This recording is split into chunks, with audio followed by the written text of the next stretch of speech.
మళ్ళీ చికెన్ కడిగి పెడుతున్నా, వచ్చి వంట చేద్దురమ్మా. నాకు వంట రాదత్తయ్యా. మరి మేము మీ ఇంటికి పెళ్లి చూపులకు వచ్చినప్పుడు నువ్వు వంట చేస్తే లొట్టలేసుకుంటూ తింటారని చెప్పింది మీ అమ్మ. అది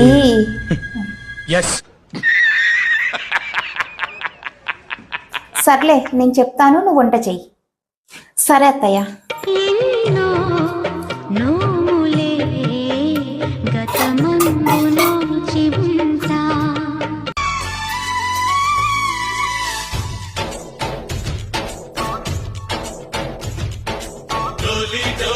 వంట చేయడం ఇంత సింపుల్ అత్తయ్య. ఇప్పటి నుంచి నేను చెప్తాను, అన్ని వంటలు నువ్వే చెయ్యి.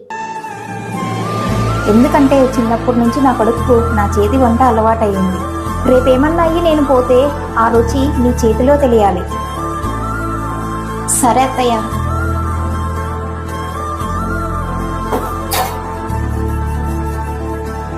అమ్మ మళ్ళీ ఏంటిది ఆర్డర్ పెట్టావు?